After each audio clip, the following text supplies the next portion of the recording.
Hello and welcome to my YouTube channel. इस video में आप लोग जानेंगे पढ़ेंगे राजनीति अभिजन के बारे। राजनीति अभिजन क्या है, राजनीति विशिष्ट वर्ग क्या होता है, पॉलिटिकल एलिट के बारे में। ठीक है, यदि आप चैनल पर नए आए हैं तो चैनल को सब्सक्राइब कर लीजिएगा, बेल आइकन को दबा दीजिएगा ताकि नए वीडियोस की नोटिफिकेशन मिलते रहे।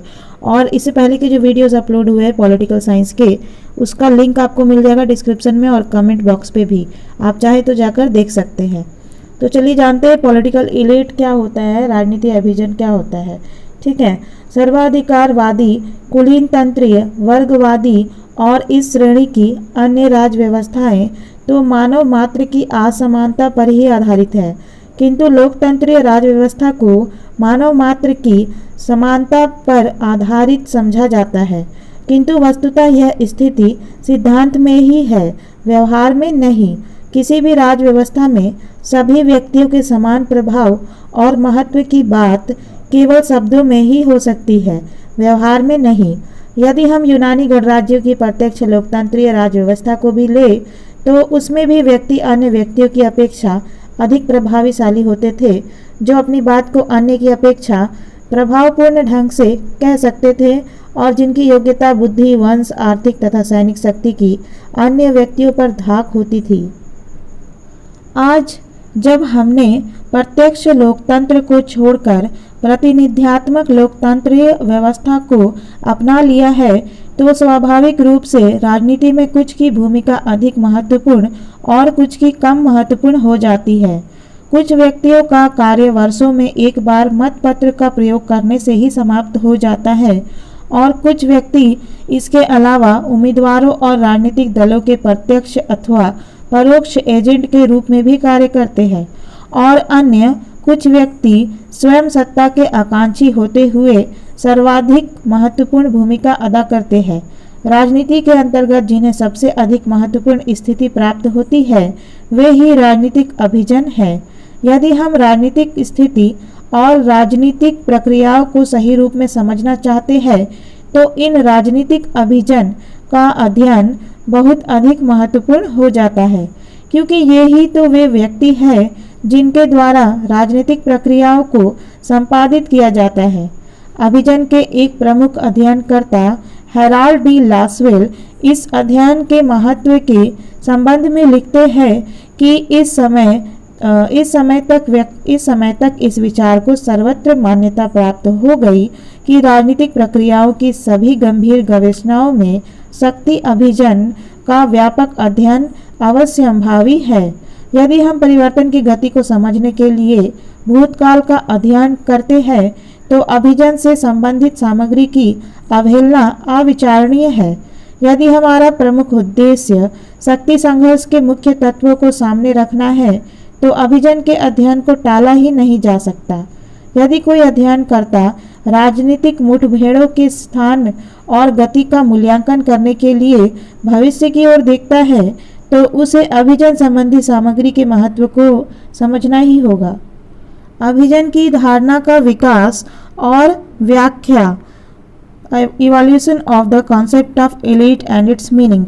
अभिजन एलिट शब्द का प्रयोग सर्वप्रथम सबसे पहले 17वीं सदी में विशेष श्रेष्ठता वाली वस्तुओं का वर्णन करने के लिए किया गया और बाद में इस शब्द का प्रयोग उच्च सामाजिक समुदायों जैसे शक्तिशाली सैनिक इकाइयों और उच्च श्रेणी के सामंत वर्ग के लिए किया जाने लगा।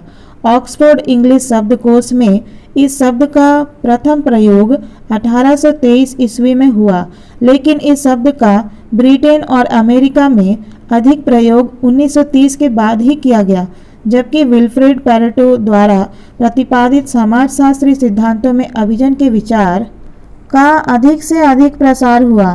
पैरेटो के बाद Mosca, Mary Kolabinska, H D. Lasswell, C. Wright Mills, T B. Bottomore, Karl Mannheim और शुम्पीटर आदि के द्वारा अभिजन की धारणा पर विचार व्यक्त किए गए। अभिजन की धारणा विभिन्न व्यक्तियों की क्षमताओं में असमानताओं पर आधारित है और पैरेटो के अनुसार वे व्यक्ति जो अपने कार्य क्षेत्र के अंतर्गत सबसे अधिक उच्च श्रेणी पर है वे ही अभिजन है।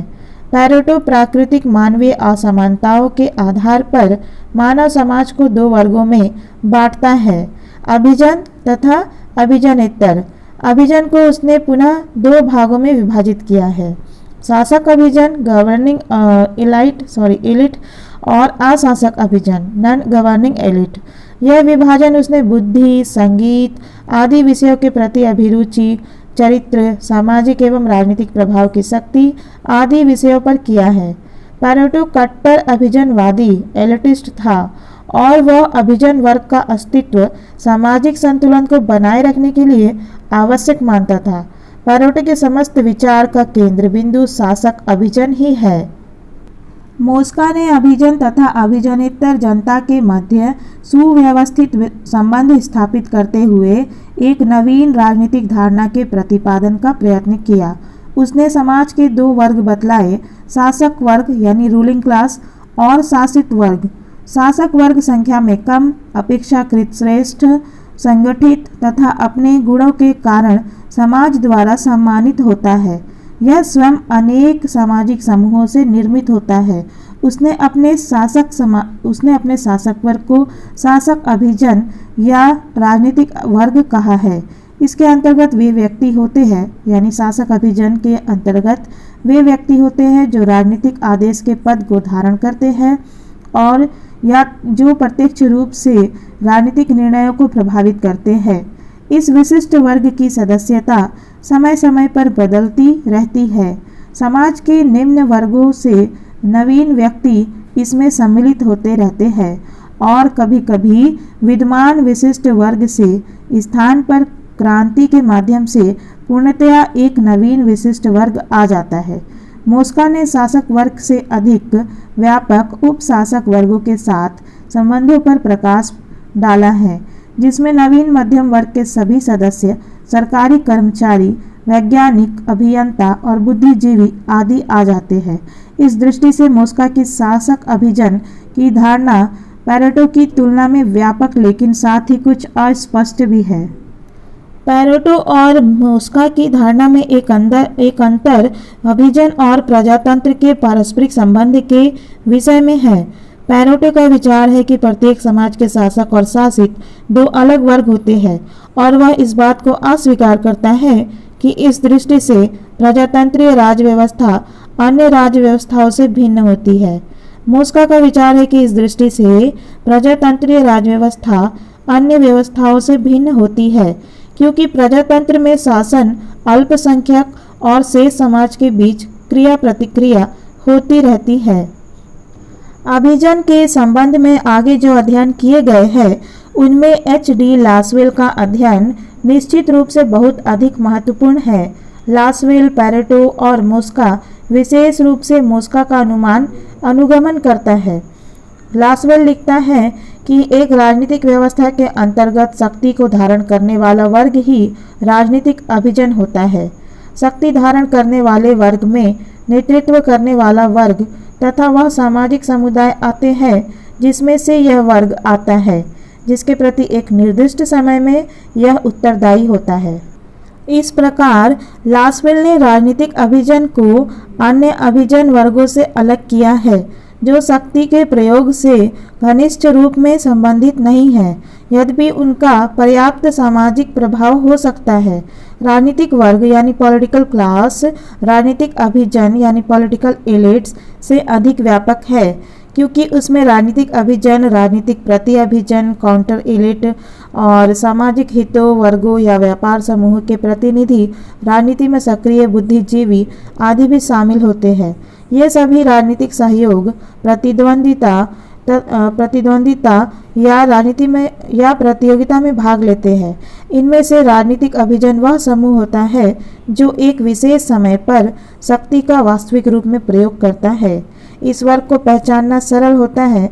यह वर्ग प्रायः उच्च प्रशासकीय अधिकारियों, सैनिक अधिकारियों, उच्च कुलीन परिवारों, प्रभावशाली राजनेताओं और उद्योगपतियों आदि से मिलकर बनता है।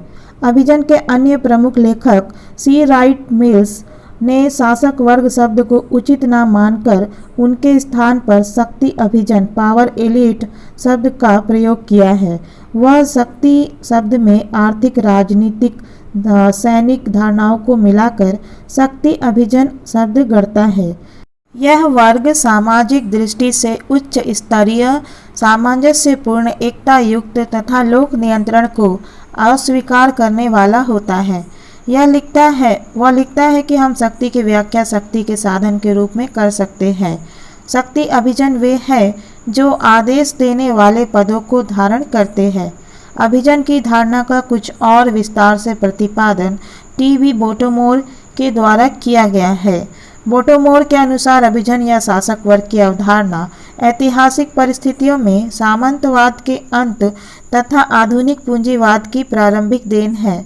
उस समय से ही वर्ग समाज की अधिकांश संपत्ति तथा राष्ट्रीय आय के बड़े भाग का प्राप्तकर्ता एवं स्वामी बन बैठा है। इन आर्थिक लाभों को बनाए रखने के लिए वह एक विशिष्ट संस्कृति तथा जीवन दर्शन के निर्माण में भी सफल हो गया है। राजनीतिक अभिजन प्रबल राजनीतिक प्रभाव युक्त राजनेताओं की सामूहिकता का नाम है। यह किसी समुदाय के लघु अल्पसंख्यक होते हैं जो महत्वपूर्ण राजनीतिक पदों, प्रभावशाली सामाजिक वर्गों या प्रजातियों की सदस्यता, आर्थिक या सामाजिक समूह में अपनी समान शैक्षणिक पृष्ठभूमि आदि के आधार पर राजनीतिक क्षेत्रों में प्रबल प्रभाव रखते हैं। इनके पास बड़ी मात्रा में राजनीतिक साधन होते हैं जिनका प्रयोग वे वांछित राजनीतिक परिणामों को प्राप्त करने के लिए करते हैं। ये राजनीतिक साधन नेतृत्व कौशल, राजनीतिक पद और विशेष राजनीतिक सूचनाओं की प्राप्ति आदि के रूप में हो सकते हैं। सत्तारूढ़ राजनेताओं के पास औचित्यपूर्ण सत्ता, दंड एवं पुरस्कार, सम्मान, दल, मित्र, शास्त्रीय यानी सैंक्शंस आदि अनेक साधन होते हैं। वे राजनीतिक सामग्री जैसे धन और कर्मचारी गण आदि के माध्यम से स्वपक्ष में बहुमत को प्राप्त कर सकते हैं। इस प्रकार अभिजन पर विचार करते हुए ये सभी विचारक अभिजनों को एक ऐसा संगठित अल्पसंख्यक शासक वर्ग मानते हैं जो असंगठित प्रजा वर्ग पर अपनी प्रभुता शक्ति का प्रयोग करता है। अभिजन की धारणा में एक प्रमुख विचार यह है कि अभिजन परिवर्तित होते रहते हैं। S.E. फाइनर ने अभिजन से संबंधित समस्त स्थिति को एक विभिन्न फांकों स्लाइसेस वाले संतरे के आधार पर सुंदर ढंग से समझाने का प्रयास किया है, जो इस प्रकार है। इस संतरे की चमड़ी या सतह यानी छिलका समाज का अभिजन है और यह संतरा पानी में तैर रहा है। इस चमड़ी का जो भाग जलीय रेखा से ऊपर है वह शासक अभिजन है।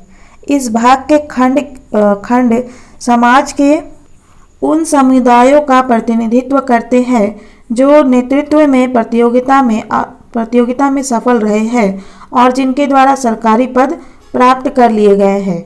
सभी खंड जो जलीय सीमा के अंदर है उन समुदायों का प्रतिनिधित्व करते हैं जो इस प्रतियोगिता में पराजित हुए हैं और जिनकी नीतियों के स्थान पर विजेता वर्ग की नीतियों को अपनाया गया है। और छिलके का वह भाग जो कि इसे ढके हुए है प्रति अभिजन यानी काउंटर एलीट अर्थात वर्तमान अभिजन का विरोधी है और जो शासक अभिजन की पदच्युति के लिए प्रयत्नशील है। S.E. फाइनर द्वारा की गई इस व्यवस्था में अभिजन वर्ग में परिवर्तन सर्कुलेशन ऑफ एलिट्स का भाव निहित है। जिस प्रकार हवाओं आदि के कारण जल में संतरे की स्थिति परिवर्तित होती रहती है, उसी प्रकार सामाजिक, आर्थिक और राजनीतिक परिस्थितियों के परिणाम स्वरूप समाज के अंतर्गत अभिजन में परिवर्तन होते रहते हैं। राजनीतिक अभिजन का वर्गतंत्री या कुलीन तंत्री व्यवस्था से भेद क्या है, अंतर क्या है? राजनीतिक अभिजन संगठित अल्पसंख्यक शासक वर्ग का नाम है और वर्गतंत्री ओलिगार्कियल या कुलीन तंत्री व्यवस्था में भी कुछ व्यक्तियों का शासन होता है। लेकिन राजनीतिक अभिजन की धारणा को कुलीन तंत्र या वर्गतंत्र के समान नहीं समझ लिया जाना चाहिए। इस तथ्य के बावजूद कि विशिष्ट वर्ग के शासन में कुछ मूलभूत कुलीन तंत्र या वर्गवादी व्यवस्था के तत्व होते हैं, इनमें महत्वपूर्ण अंतर है। निहित हितों की रक्षा और वृद्धि कुलीन तंत्र या वर्गवादी व्यवस्था के समान ही अभिजन वर्ग के शासन का भी एक महत्वपूर्ण तत्व होता है। लेकिन इनमें भेद इस तथ्य में देखा जा सकता है कि अभिजन वर्ग के शासन में वह परंपरागत भव्यता या स्वयं को स्थायित्व प्रदान करने की प्रवृत्ति नहीं होती जो कुलीन तंत्र या वर्ग तंत्र के सबसे प्रमुख तत्व है। राजनीतिक अभिजन में निरंतर परिवर्तन, सर्कुलेशन ऑफ एलिट्स होता रहता है और यही बात राजनीतिक अभिजन को कुलीन तंत्र एवं वर्ग तंत्र से अलग कर देती है। कुलीन तंत्र या वर्ग तंत्र अरस्तु की इस मान्यता पर आधारित है कि जन्म की घड़ी से ही कुछ लोग शासक होने के लिए और अन्य शासित होने के लिए निश्चित होते हैं। लेकिन अभिजन की धारणा का मूल विचार यह है कि अभिजन की स्थिति को योग्यता के आधार पर किसी के भी द्वारा प्राप्त किया जा सकता है। अभिजन की विशेषताएं, characteristics of the concept of elite. अभिजन समाज का एक विशिष्ट वर्ग होता है जिसका कार्य आर्थिक, सामाजिक और राजनीतिक जीवन के विभिन्न क्षेत्रों में समाज को नेतृत्व प्रदान करना होता है। मोस्का ने अपनी रचना the ruling elite, C Wright Mills ने द पावर एलिट और टी.बी. बोटोमोर ने एलिट एंड सोसाइटी में अभिजन वर्ग का विशद विवेचन प्रस्तुत किया है। इन रचनाओं के आधार पर अभिजन वर्ग की कुछ विशेषताओं का उल्लेख किया जा सकता है जो इस प्रकार है। अभिजन वर्ग जो होते हैं, एलिट क्लास जो होते हैं, वो अल्पसंख्यक उच्च वर्ग होते हैं। समानता प्राणी मात्र की आकांक्षा, लेकिन असमानता प्रकृति का नियम है। समाज में कुछ व्यक्ति अधिक विद्या, बुद्धि, योग्यता और साधन संपन्न होते हैं, जबकि अधिकांश व्यक्ति अपेक्षाकृत अल्प मात्रा में ही इनके स्वामी होते हैं। किसी भी राज्य व्यवस्था में सभी व्यक्तियों के समान महत्व की बात केवल शब्दों में ही हो सकती है, व्यवस्था में नहीं। लोकतंत्र में भी राज्य व्यवस्था पर वास्तविक रूप में नियंत्रण इस अल्पसंख्यक उच्च वर्ग का ही होता है और यही अभिजन है। अन्य किसी भी शासन व्यवस्था तथा लोकतंत्र में अभिजन वर्ग की स्थिति में यही अंतर होता है कि लोकतंत्र में अभिजन वर्ग पर प्रत्यक्ष या परोक्ष रूप में सामान्य जन का नियंत्रण होता है और सामान्य जन के द्वारा अभिजन वर्ग में परिवर्तन किया जा सकता है। लेकिन अन्य शासन व्यवस्थाओं में अभिजन वर्ग पर सामान्य जनता का नियंत्रण संभव नहीं हो पाता। विशिष्ट महत्व। सभी राज्य व्यवस्थाओं में अभिजन वर्ग को विशिष्ट महत्व प्राप्त होता है। अभिजन वर्ग देश की राजनीतिक दिशा निश्चित करता है और यह भी निर्णय करता है कि किन उपायों को अपनाकर इस लक्ष्य को प्राप्त किया जाएगा। अभिजन वर्ग सत्ता के केंद्र में स्थित होता है और सामान्य जनता भी चाहती है कि अभिजन वर्ग को यह विशिष्ट स्थिति प्राप्त रहे। सामान्य जनता भी सोचती है कि इस अभिजन वर्ग की यह विशिष्ट स्थिति उनके हितों की रक्षा और वृद्धि में सहायक होगी। इसके अतिरिक्त इससे उन्हें एक मनोवैज्ञानिक संतुष्टि भी प्राप्त होती है। विशिष्ट हित। अभिजन वर्ग का जीवन के प्रति सामान्य जन से पृथक अपना एक विशिष्ट दृष्टिकोण होता है। सामान्य जन की तुलना में उनकी भौतिक और मानसिक आवश्यकताएं अधिक होती है और यही उनके विशिष्ट हितों को जन्म देती है। अभिजन वर्ग और सामान्य जनता के हितों में अंतर तो होगा ही, लेकिन इन दोनों के हितों में ऐसा अंतर नहीं होना चाहिए जिसे पाटा ना जा सकता हो। अभिजन वर्ग में परिवर्तन। अभिजन वर्ग में निरंतर परिवर्तन होते रहते हैं। आज जो अभिजन वर्ग है उसका विरोध करने के लिए प्रति अभिजन काउंटर एलिट का जन्म होता है। वह प्रति अभिजन स्वयं के लिए शासक अभिजन की स्थिति प्राप्त करने के लिए निरंतर प्रयत्नशील रहता है और जब इसे सफलता प्राप्त होती है तो इससे अभिजन वर्ग में परिवर्तन हो जाता है। अभिजन वर्ग में परिवर्तन सभी शासन व्यवस्थाओं में होते हैं। अंतर केवल यह है कि लोकतंत्र में तो चुनाव के रूप में अभिजन वर्ग में परिवर्तन का एक संवैधानिक मार्ग होता है, लेकिन अन्य शासन व्यवस्थाओं में क्रांति और बल प्रयोग के आधार पर अभिजन में परिवर्तन होता है। भारत और अमेरिका में 1977, 1980, 1979 और 1991 तथा उसके बाद भी चुनाव के आधार पर अभिजन वर्ग में परिवर्तन हुए, लेकिन 1978 से 1979 में ईरान में अभिजन वर्ग में परिवर्तन के लिए क्रांति और बल प्रयोग के तरीकों को अपनाया गया। अभिजन की धारणा और लोकतंत्र, concept of elite and democracy. अभिजन की धारणा और लोकतंत्र एक दूसरे के अनुकूल है अथवा नहीं, इस संबंध में दो दृष्टिकोण प्रचलित है। प्रथम धारणा के अनुसार अभिजन की धारणा और लोकतंत्र के विचार में विरोध है और यह विरोध दो रूपों में देखा जा सकता है। प्रथम, प्रजातांत्रिक राजनीति विचार व्यक्तियों की मूलभूत समानता के सिद्धांतों में विश्वास करता है, लेकिन अभिजन वर्ग की अवधारणा व्यक्तियों की असमानता पर आधारित है। द्वितीय, प्रजातंत्र बहुमत शासन के विचार पर आधारित है, लेकिन अभिजन वर्ग की धारणा में यह विचार निहित है कि शासक वर्ग अल्पसंख्यक समुदाय होता है।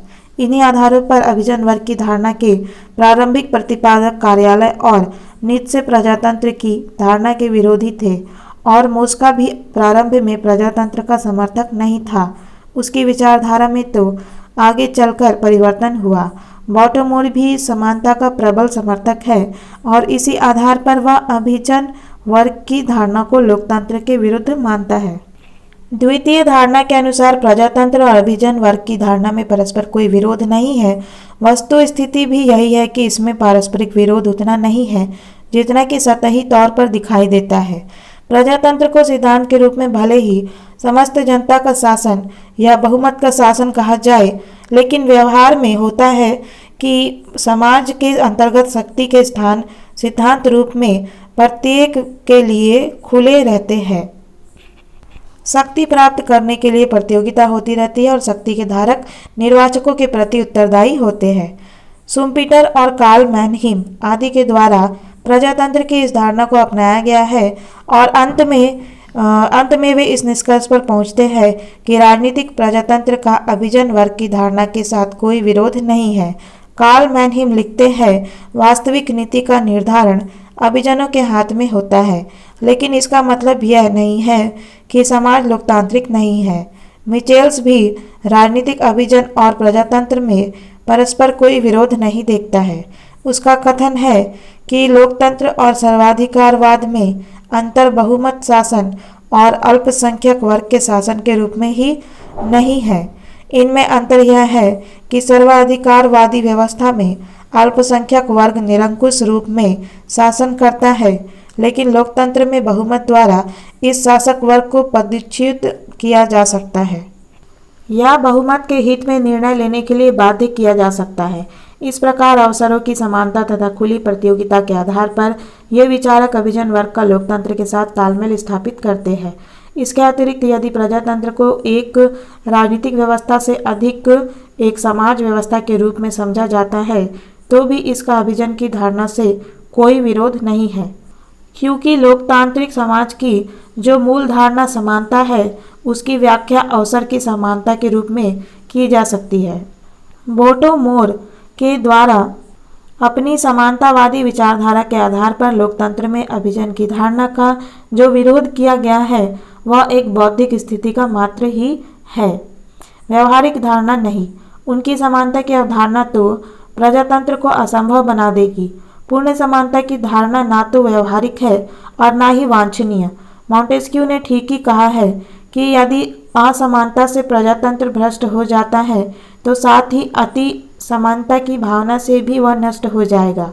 सार्टोरी इस संबंध में ठीक ही लिखते हैं कि यदि अति समानता का अर्थ है नियंत्रण, शासन और सत्ता का अभाव। लोकतंत्र के अधिकारी विद्वान ब्राइस ने भी निश्चयात्मक शब्दों में कहा है कि संभवतः किसी भी प्रकार के शासन को महान नेताओं की इतनी अधिक आवश्यकता नहीं पड़ती जितनी कि लोकतंत्र को। वास्तव में लोकतंत्र को यदि सफलता प्राप्त करनी है तो उसे कार्यकुशलता का परिचय देना होगा, और लोकतंत्र के लिए इसका परिचय देना उसी समय संभव है जबकि लोकतंत्र का अभिजन वर्ग के साथ समन्वय स्थापित किया जा सके। अभिजन वर्ग एक शाश्वत तत्व है और उसकी प्रधानता को स्वीकार करते हुए लोकतंत्र अपने आप को जीवित रख सकता है।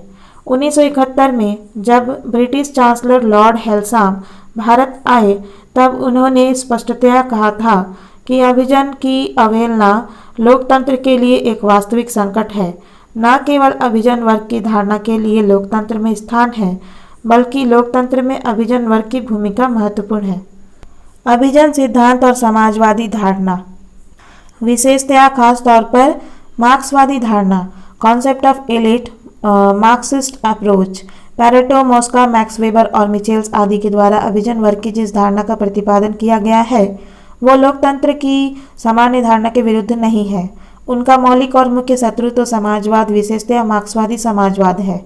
अभिजन धारणा के प्रतिपादन में उपयुक्त लेखकों का उद्देश्य ही यथार्थवादी विज्ञान का सृजन करके मार्क्सवादी समाजवाद का खंडन करना था। अभिजन धारणा के इन प्रतिपादकों ने मार्क्सवाद के दो मूल आधारों पर आक्रमण किया है। प्रथम, वे कहते हैं कि मार्क्स की शासक वर्ग रूलिंग क्लास की धारणा गलत है, क्योंकि शासक वर्ग विशिष्ट वर्ग के रूप में एक बहुत बड़ी इकाई है। इसमें निरंतर परिवर्तन होते रहते हैं और स्थायी या बंद शासक वर्ग जैसी कोई चीज़ नहीं है। द्वितीय, उनका कथन है कि वर्ग विहीन समाज एक असंभावना है, क्योंकि समाज में वर्ग ना तो कभी समाप्त हुए हैं और ना ही हो सकते हैं। इसके अतिरिक्त अंतरिम काल में मार्क्स सर्वहारा वर्ग के अधिनायक अर्थात बहुसंख्यक मजदूर वर्ग के अधिनायकवाद की बात करता है, किंतु व्यवहार के अंतर्गत प्रत्येक समाज में एक अल्पसंख्यक वर्ग द्वारा ही शासन किया जा सकता है। ये अभिजनवादी लेखक मार्क्स के इस विचार से भी सहमत नहीं है कि समाज में केवल दो वर्ग ही होते हैं और इनमें परस्पर सदैव संघर्ष होता रहता है। इनका विचार है कि समाज में दो से अधिक वर्गों का अस्तित्व होता है। पूंजीपति एवं श्रमिक वर्ग के बीच मध्यम वर्ग का उदय मार्क्स की धारणा का खंडन करने के लिए पर्याप्त है। इसके अतिरिक्त मार्क्स तो वर्ग की धारणा में उच्चता के केवल आर्थिक तत्वों को महत्व देता है, लेकिन इन अभिजनवादी लेखकों के अनुसार वर्ग की धारणा में श्रेष्ठता आर्थिक तत्व के अतिरिक्त सैनिक, धार्मिक, सामाजिक और शक्ति संबंधी अन्य तत्वों पर भी निर्भर करती है। उनके अनुसार मार्क्सवाद एकाकी सिद्धांत है जो ऐतिहासिक परिवर्तनों की जटिलता को ठीक तरह से नहीं समझ सका है। शुम्पीटर तथा मैक्स वेबर मार्क्स की इस धारणा का भी खंडन करते हैं कि आर्थिक शक्तियां ही सभी परिवर्तनों का मूल स्रोत है। वेबर ने बताया है कि सामाजिक संरचनाएं उत्पादन तथा तकनीक को प्रभावित करती है। वे ऐसे सिक्कों के समान है जो सरलता से नहीं पिघलते। वर्तमान समय का बुर्जुआ वर्ग मध्यकालीन सामंत वर्ग से भिन्न है। इसके अंतर्गत एक ही व्यक्ति में सैनिक, राजनीतिक और आर्थिक शक्तियों का मेल नहीं हो पाता और बुर्जुआ वर्ग की ही विभिन्न इकाइयों में संघर्ष की संभावना रहती है। पूंजीवादी समाज मध्यकालीन समाज से ज़्यादा खुला और गतिशील है। सार्वलौकिक वयस्क मताधिकार ने भी आर्थिक और राजनीतिक शक्ति को एक दूसरे से अलग कर दिया है। स्वयं मार्क्स ने स्वीकार किया था कि सार्वलौकिक वयस्क मताधिकार एक क्रांतिकारी कदम होगा और इसके आधार पर राजनीतिक शक्ति श्रमिक वर्ग को हस्तांतरित होना संभव हो सकता है। इस प्रकार सैद्धांतिक दृष्टि से अभिजन सिद्धांत और मार्क्सवादी धारणा में परस्पर विरोध देखा जा सकता है, लेकिन यदि व्यवहार की दृष्टि से देखा जाए तो यह बात नितांत स्पष्ट है कि वर्तमान समय के तथाकथित मार्क्सवादी या साम्यवादी राष्ट्रों में भी अभिजन की धारणा पूर्ण रूप से लागू है। वर्ग विहीन समाज और सर्वहारा वर्ग का अधिनायकवाद तो कहने भर की बात है। वस्तुतः तो इन राज्यों में भी विशिष्ट अल्पसंख्यक वर्ग के द्वारा ही शासन किया जाता है। एरन ने साम्यवादी राजनीतिक व्यवस्थाओं के संदर्भ में लिखा है, लोकतांत्रिक समाज के राजनीतिक शासकों की तुलना में इस अल्पसंख्यक वर्ग साम्यवादी राज्यों के शासक वर्ग के हाथों में कहीं अधिक शक्ति है, क्योंकि उनके हाथों में राजनीतिक और आर्थिक शक्ति केंद्रित है। राजनीतिज्ञ, श्रमिक संघों के नेता, सार्वजनिक अधिकारी, सेना अध्यक्ष और व्यवस्थापक सब एक ही राजनीतिक दल के सदस्य और एक सर्वाधिकारवादी संगठन के अंग होते हैं। इस संगठित अभिजन वर्ग के हाथों में संपूर्ण और असीमित शक्ति होती है। बीच में सभी संस्थाएं, व्यक्ति के सभी समूह और विशेषकर व्यावसायिक समूह अभिजन वर्ग के इन सदस्यों के द्वारा, जिन्हें आप चाहें तो राज्य के प्रतिनिधि का नाम दे सकते हैं, नियंत्रित किए जा सकते हैं। अन्य कुछ लेखकों ने भी यह विचार व्यक्त किया है। मैक्स वेबर और मिलोवन डिजिलास ने दल की तानाशाही और थार्स्टाइन वेबलेन एवं जेम्स बर्नहम ने प्रबंधकीय क्रांति मैनेजरियल रिवॉल्यूशन के संबंध में लिखते हुए यह बतलाने का प्रयत्न किया है कि किस प्रकार समाजवाद की स्थापना का एकमात्र परिणाम यह हुआ है कि इन देशों में समस्त वास्तविक शक्ति एक अभिजन वर्ग के हाथों में केंद्रित हो गई है। अभिजन वर्ग में परिवर्तन या अभिजन वर्ग का परिसंचरण, सर्कुलेशन ऑफ एलिट्स। अभिजन की धारणा के संबंध में एक महत्वपूर्ण विचार अभिजन वर्ग में परिवर्तन या अभिजन वर्ग का परिसंचरण है। अभिजन वर्ग में परिवर्तन का यह विचार ही अभिजन वर्ग की धारणा को कुलीन तंत्र और स्वर्ग तंत्र से अलग कर उसे लोकतंत्र के अनुकूल बना देता है। अभिजन वर्ग में परिवर्तन एक प्रक्रिया है जिसमें व्यक्ति अभिजन या विशिष्ट वर्ग एलिटिस्ट और अविशिष्ट वर्ग नॉन एलिटिस्ट के बीच घूमता रहता है या अभिजन वर्ग का एक स्थान दूसरे अभिजन वर्ग के द्वारा ग्रहण किया जाता है। शासक अभिजनों से उसका तात्पर्य अभिजनों के अंदर ही एक कैसे छोटे समूह से है जो राजनीतिक व्यवस्था की संचालनता व सक्रियात्मकता में अग्रणी रहते हैं। राजनीतिक सक्रियता के सभी पक्ष इनके ही नियंत्रण में होते हैं और समाज के लिए राजनीतिक कार्यों के यही कर्ता धर्ता होते हैं। अभिजनों के संचालन से उसका आशय है कि राजनीतिक अभिजन स्थायी नहीं होते, उनमें परिवर्तन होते रहते हैं। पुराने भ्रष्ट होकर पतित हो जाते हैं, उन्हें हटना पड़ता है। परेटो के शब्दों में प्रत्येक समाज में व्यक्ति और अभिजन वर्ग अनवरत रूप से ऊंचे स्तर से नीचे स्तर की ओर, नीचे स्तर से ऊंचे स्तर की ओर जाते रहते हैं। पतन कारक तत्वों की संख्या बढ़ती रहती है और दूसरी ओर शासित वर्गों में ऊंचे गुणों से संपन्न तत्व उभरते हैं। परेटो का कहना है कि इस प्रक्रिया के माध्यम से समाज का प्रत्येक अभिजन वर्ग अंततः नष्ट हो जाता है और उसके स्थान पर दूसरे लोग आ जाते हैं। यही अभिजनों के संचालन का सिद्धांत है। परेटो का कहना है कि शासक अभिजन संचालन में कभी शासक वर्ग के विभिन्न समूहों तक ही परिवर्तन की प्रक्रिया सीमित रहती है, अर्थात ऊपर से अभिजन वर्ग में से ही अन्य लोग इनका स्थान ले लेते हैं, परंतु कभी कभी अभिजन वर्ग और गैर अभिजन वर्गों के बीच प्रत्यावर्तन होता है। इसमें व्यक्ति निम्न स्तर से ऊपर उठकर तत्कालीन अभिजन वर्ग में आ जाते हैं और यह नए अभिजन वर्गों का निर्माण करके शासन अभिजन वर्ग के विरुद्ध शक्ति के संघर्ष में जुट जाते हैं और यह अदला बदली चलती रहती है। परेटो के अनुसार अभिजन वर्ग में परिवर्तन की इस प्रक्रिया को अपनाना क्रांति से रक्षा के लिए भी नितांत आवश्यक है। इसके ही शब्दों में क्रांति तब होती है जबकि व्यक्तियों की स्थिति में परिवर्तन की गति बहुत धीमी हो जाती है। परेटो की शिष्या मेरी कोलाबिन्स्का ने अभिजन वर्ग में परिवर्तन के 3 रूप बतलाए हैं। प्रथम, जिसमें अभिजन वर्ग और अन्य व्यक्ति ही परस्पर स्थिति बदलते रहते हैं। द्वितीय, जिसमें अभिजन वर्ग और अन्य व्यक्तियों के बीच स्थिति बदलती है, अर्थात जिससे निम्न वर्ग के व्यक्ति विद्यमान अभिजन वर्ग में प्रवेश प्राप्त करने में सफल रहते हैं। तृतीय, निम्न वर्गों में रहने वाले व्यक्ति नवीन विशिष्ट समुदायों का निर्माण कर सकते हैं जो कि विद्यमान विशिष्ट वर्ग के साथ सत्ता में रत हो सकते हैं। कोलाबिन्स्का की रचना में अंतिम 2 पर अधिक ध्यान दिया गया है। प्रथम स्थिति वास्तव में अभिजन वर्ग में परिवर्तन का उदाहरण ही नहीं है। अभिजन वर्ग में परिवर्तन के संदर्भ में परेटो ने मनोवैज्ञानिक लक्षणों पर अधिक बल दिया है। मोस्का अभिजन वर्ग के सदस्यों में बौद्धिक और नैतिक गुणों पर अधिक जोर देता है और शुम्पीटर के द्वारा इस संदर्भ में व्यक्तिगत और सामाजिक दोनों ही प्रकार के तत्वों पर विचार किया गया है। मोस्का, पिरेने और शुम्पीटर परस्पर अनेक बातों पर असहमत होते हुए भी इस बात को स्वीकार करते हैं कि आर्थिक और सांस्कृतिक परिवर्तनों के परिणाम स्वरूप समाज में नवीन सामाजिक समुदायों का निर्माण हो सकता है।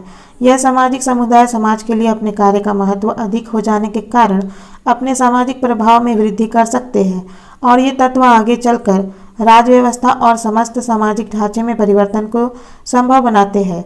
जीवन मूल्य परिवर्तन होने के साथ अभिजन वर्ग भी परिवर्तित होता है। उदाहरण के लिए इंग्लैंड के पियर आज अपने पूर्वजों की भांति महत्वपूर्ण नहीं है। विचारणीय अभिजन वर्ग में परिवर्तन के विशिष्ट वर्ग का कौन सा अनुपात निम्न वर्गों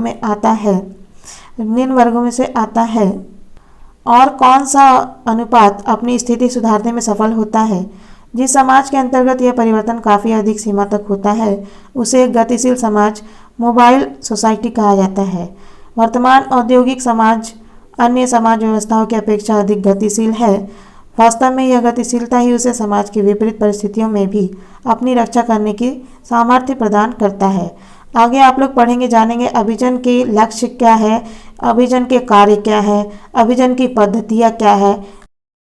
सामान्यतः अभिजन वर्ग का उद्देश्य आधिकारिक पुरस्कारों एवं लाभों को प्राप्त करना तथा बनाए रखना होता है। ये पुरस्कार भौतिक रूप में भूमि, धन, मकान आदि होते हैं। इनका अभौतिक रूप सम्मान और शक्ति आदि है। पुरस्कार व्यक्तियों को प्रेरित करते हैं तथा पद के सूचक होते हैं।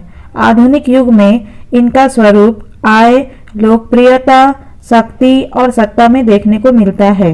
ये इन उद्देश्यों की पूर्ति के लिए परिवर्तित किए जाने वाले शासकीय निर्णयों, नियमों और नीतियों पर प्रभाव प्राप्त करने का प्रयास करते हैं। किंतु प्रभाव प्राप्त करने का प्रयास तथा प्रभाव प्राप्ति एवं उसका उपयोग अलग अलग तथ्य है। प्रभाव प्राप्ति के लिए अनेक साधन होते हैं, जैसे अपार धन, पारिवारिक प्रतिष्ठा, संचार साधनों पर नियंत्रण, उच्च सार्वजनिक पद, व्यापक लोकप्रियता, एक अनुशासित एवं निष्ठावान सहायकों तथा अनुयायियों का समूह, गुप्त सूचना प्राप्ति तथा उनका विश्लेषण करने के लिए दूर दूर स्थित सेवी वर्ग आदि। प्रभाव और शक्ति प्राप्त कराने वाले इन्हीं साधनों को राजनीतिक साधन, पॉलिटिकल सोर्सेस कहा जाता है। इनके अलावा अन्य साधन भी अपनाए जा सकते हैं। अभिजन वर्ग के उद्देश्यों को 3 वर्गों में रखा जा सकता है: सामूहिक हित की प्राप्ति, स्वहित की साधना तथा अवचेतनात्मक अभिप्रेरणाएं। शक्ति स्वयं अपने आप में एक मूल्य या लक्ष्य हो सकती है तथा अन्य मूल्यों को प्राप्त करने के लिए साधन स्वरूप इंस्ट्रूमेंटल भी, जैसे शक्ति का प्रयोग यश, सुरक्षा, नेह और धन आदि प्राप्त करने के लिए किया जा सकता है तथा इसका प्रयोग शक्ति प्राप्त करने के लिए।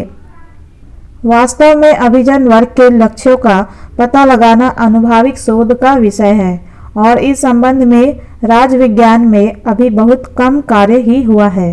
अभिजन वर्ग के कार्य उनके लक्ष्य और उद्देश्यों से संबद्ध होते हैं। उनके कार्यों का व्यवस्था के संतुलन तथा यथास्थिति और संधारण से घनिष्ठ संबंध होता है। कार्ल मैनहीम उनके 2 प्रकार के कार्य संगठन एवं निर्देशन संबंधी मानता है। पार्सन्स ने उसके 4 प्रकार के कार्य बतलाए हैं। अभिजन वर्ग के 4 प्रकार के कार्य किसने बताए हैं? पार्सन्स ने। वे 4 कार्य है लक्ष्य प्राप्ति विषयक। ये कार्य राजनेताओं द्वारा नीतियों, विनिश्चयों आदि के निर्माण के रूप में किए जाते हैं। अनुकूलन संबंधी ये कार्य वाणिज्य, सैनिक, राजनयिक तथा वैज्ञानिक समूहों के शीर्षस्थ अभिजनों द्वारा किए जाते हैं। एकीकरण संबंधी ये कार्य जो है धर्माधिकारियों, दार्शनिकों, शिक्षा शास्त्रियों तथा उच्च परिवारों द्वारा किए जाते हैं तथा प्रतिमान संधारण तथा तनाव प्रबंधात्मक कार्य उच्च कोटि के कलाकारों, लेखकों, फिल्म अभिनेताओं आदि के द्वारा किए जाते हैं। ये समस्त कार्य इस प्रकार किए जाते हैं कि अभिजन की समाज पर प्रधानता निरंतर बनी रहे। उक्त कार्यों को करने के साधनों एवं पद्धतियों का पता लगाना सरल नहीं होता, क्योंकि उनकी व्यूह रचना सदैव एक रहस्य होती है। वे दुहाई तो लोकहित की देते हैं, लेकिन वास्तव में ध्यान अपने ही स्वार्थों का रखते हैं। अभी तक आपने जाना अभिजन क्या होते हैं, एलिट्स क्या होते हैं, उनके कार्य क्या होते हैं, ठीक है, उनके उद्देश्य क्या होते हैं। अब आप जानेंगे अभिजन के प्रकार, टाइप्स ऑफ एलिट्स। अभिजन के प्रकार। अभिजन में कोई एक वर्ग नहीं बल्कि अनेक वर्ग हो सकते हैं और व्यवहार में होते हैं। कुछ विद्वानों के द्वारा इस संबंध में अपने विचार व्यक्त किए गए हैं। पैरोटे ने समस्त समाज को अभिजन एवं अभिजनेतर में विभाजित किया तथा स्वयं अभिजन के 2 प्रकार बतलाए। पैरोटे ने अभिजन के 2 प्रकार बतलाए हैं। पहला है शासक अभिजन तथा अशासक अभिजन। ठीक है, अशासक अभिजनों में वैज्ञानिक, बुद्धिजीवी और अभियंता आदि आते हैं। मेरी कोलंबिन्स्का ने फ्रांस में अभिजन वर्ग का अध्ययन करते हुए इसके 4 वर्ग बतलाए हैं: धनी लोग, सामंत वर्ग, सशस्त्र कुलीन और वर्ग धर्म उपदेशक।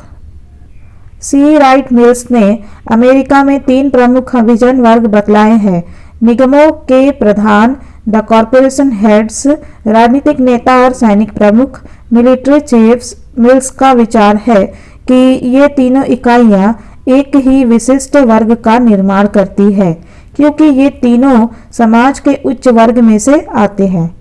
टीबी बोटोमोर ने अपनी रचना में अनेक अभिजन वर्गों का अस्तित्व स्वीकार किया है, लेकिन वह सबसे अधिक महत्व तीन को देता है, जैसे कि बुद्धिजीवी, प्रबंधक तथा नौकरशाह। अंतर्राष्ट्रीय ज्ञान कोष 1968 में ऐतिहासिक दृष्टि से अभिजन का वर्गीकरण किया गया है। शासक प्रजाति, रूलिंग कास्ट, इसका आधार जो है रूलिंग कास्ट का आधार प्राणी शास्त्रीय जनन क्रिया तथा धार्मिक रूढ़ियां होती है। कुलीन तंत्र, एरिस्टोक्रेसी, रक्त, धन या जीवन की विशेष शैली की समानता के आधार पर यह सभी सामाजिक पदों पर एकाधिकार कर लेता है। प्रायः इसकी आय का साधन भूस्वामित्व होता है। शासक वर्ग यानी कि रूलिंग क्लास, समान संस्कृति एवं अंतःक्रिया के आधार पर ये एक सामाजिक स्तर विशेष में भर्ती किए जाते हैं। इनका आधार संपत्ति, गुण आदि होता है। व्यूहिक अभिजन, स्ट्रैटेजिक एलिट्स, ये विशेषीकृत एवं विभिन्नीकृत कार्यों को अपनी कुशलता, गुण आदि के आधार पर करते हैं। संख्या में कम होते हुए भी इनकी शक्ति व्यापक होती है। विभिन्नीकृत होते हुए भी इनमें धीरे धीरे एकता का भाव विकसित हो जाता है। उपयुक्त विवेचना के आधार पर कहा जा सकता है कि राजनेता, नौकरशाह, उद्योग धंधों के स्वामी तथा प्रबंधक, बुद्धिजीवी और उच्च सैनिक सत्ता अभिजन वर्ग के प्रमुख प्रकार है। विशेष परिस्थितियों के आधार पर अन्य कुछ वर्ग भी इनमें प्रवेश कर लेते हैं। अभिजन के इन वर्गों में एक विशेष समय पर कौन अधिक प्रभावशाली होगा और कौन अपेक्षाकृत कम प्रभावशाली, यह परिस्थितियों पर निर्भर करता है। अभिजन वर्ग की इन विभिन्न इकाइयों के संबंध में मोस्का और कार्ल मैनहीम का विचार है कि केवल बुद्धिजीवी वर्ग ही समाज हित में कार्य करने की क्षमता रखता है, क्योंकि उसी के द्वारा समाज का पूर्ण और निरपेक्ष दृष्टिकोण अपनाया जा सकता है। किंतु बुद्धिजीवी वर्ग की अपनी कुछ कमियां भी है। आर्थिक, सांस्कृतिक और राजनीतिक प्रश्नों पर बुद्धिजीवी वर्ग के व्यक्तियों के मत अलग अलग होते हैं और यह स्थिति उनके प्रभाव को कम कर देती है। वस्तुस्थिति यह है कि वे जिस सामाजिक वर्ग से आते हैं उसी वर्ग की सामाजिक और आर्थिक धारणा को अपना लेते हैं। व्यवहार के अंतर्गत बुद्धिजीवी वर्ग को विशेषता से संबंधित कार्य दिए जाते हैं और वे शासक विशिष्ट वर्ग की स्थिति को प्राप्त नहीं कर पाते। अभिजन के संदर्भ में एक महत्वपूर्ण प्रश्न है कि क्या समाज के शासक एक सामाजिक वर्ग का निर्माण करते हैं? यह एक ही इकाई होता है या विभाजित इकाई होता है? कार्ल जे फ्रेडरिक के द्वारा अभिजन को एक वर्ग के रूप में मानने के विचार की तीव्र आलोचना की गई है। फ्रेडरिक का विचार यह है कि विशिष्ट वर्ग संबंधी सभी धारणाओं, पैरेटो, मोस्का आदि की एक सामान्य समस्या यह है कि इन्होंने इस मान्यता को अपना लिया कि शक्ति धारण करने वाले व्यक्ति एक ऐक्यपूर्ण समुदाय, कोहेसिव ग्रुप का निर्माण करते हैं। वस्तु स्थिति यह है कि ये वर्ग एक दूसरे का विरोध करते और एक दूसरे को संतुलित करते हैं। सी राइट मिल्स के द्वारा भी इस धारणा को अपनाया गया है और एंथोनी सैम्पसन भी लिखते हैं कि अभिजन कोई एक अवस्थापन नहीं बल्कि अनेक अवस्थापन एस्टैब्लिशमेंट के रूप में होते हैं, जिनके बीच बहुत पतला संबंध होता है। अभिजन की इन विभिन्न इकाइयों के बीच विरोध और संतुलन ही प्रजातंत्र की रक्षा के श्रेष्ठ साधन है। वस्तु स्थिति यह है कि अभिजन में अनेक इकाइयां होती है और उनमें सत्ता तथा सर्वाधिक प्रभावपूर्ण स्थिति को प्राप्त करने के लिए प्रतियोगिता होती रहती है। लेकिन कुछ बातों के संबंध में अभिजन वर्ग से संबंधित सभी इकाइयों के हित एक ही प्रकार के होते हैं। उदाहरण के लिए सभी इकाइयां विद्यमान व्यवस्था को बनाए रखना और स्थायित्व प्रदान करना चाहती है। जिस सीमा तक उनके हित एक ही है उनके द्वारा परस्पर सहयोग किया जाता है और जिस सीमा तक ये परस्पर सहयोग करती है केवल उस सीमा तक ही उन्हें ऐक्यपूर्ण समुदाय कहा जा सकता है। निष्कर्ष यह है कि प्रत्येक व्यवस्था और इस दृष्टि से लोकतांत्रिक व्यवस्था में भी अभिजन की विशेष भूमिका है। ना तो इस भूमिका को समाप्त किया जा सकता है और ना ही ऐसा करना समस्त समाज के हित में है।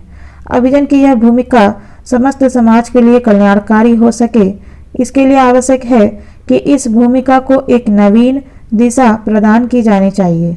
सर्वप्रथम अभिजन वर्ग में परिवर्तन, सर्कुलेशन ऑफ एलिट्स की गति को तीव्र बनाने का प्रत्येक संभव प्रयत्न किया जाना चाहिए। अभिजन वर्ग में परिवर्तन की गति जितनी अच्छी होगी और समाज जितना अधिक गतिशील होगा, उतनी ही अधिक सीमा तक लोकतंत्र एक वास्तविक लोकतांत्रिक व्यवस्था के रूप में कार्य कर सकेगा और उसके वर्गतंत्रीय या कुलीन तंत्रीय व्यवस्था का रूप ग्रहण कर लेने की आशंका समाप्त हो जाएगी। अभिजन वर्ग में परिवर्तन की अच्छी गति ही निम्न वर्गों के असंतोष को कम कर व्यवस्था को स्थायित्व प्रदान कर सकेगी। चेष्टा यह की जानी चाहिए कि अभिजन की स्थिति प्रतिभा और योग्यता पर आधारित हो, किन्हीं बाहरी तत्वों पर नहीं। दूसरा, अभिजन और समाज के सामान्य व्यक्तियों में अंतर तो बना ही रहेगा, लेकिन इस अंतर को अधिक से अधिक संभव सीमा तक कम करने की चेष्टा की जानी चाहिए। इसी में अभिजन का हित है और यही समस्त समाज के लिए कल्याणकारी है। तृतीय, अभिजन की भूमिका महत्वपूर्ण होना तो अनुचित नहीं है, लेकिन अभिजन को समस्त समाज के भाग्य निर्माता की स्थिति प्राप्त नहीं हो जानी चाहिए। यह बहुत अधिक आवश्यक है कि अभिजन पर किसी न किसी रूप में समाज के सामान्य व्यक्तियों का नियंत्रण बना रहे। इसके लिए आवश्यकता इस बात की है कि सामान्य जनता अपनी उदासीनता को दूर कर सार्वजनिक जीवन के प्रति अधिक से अधिक रुचि ले और नेतृत्व वर्ग के प्रति उत्तरदायित्व की मांग करे।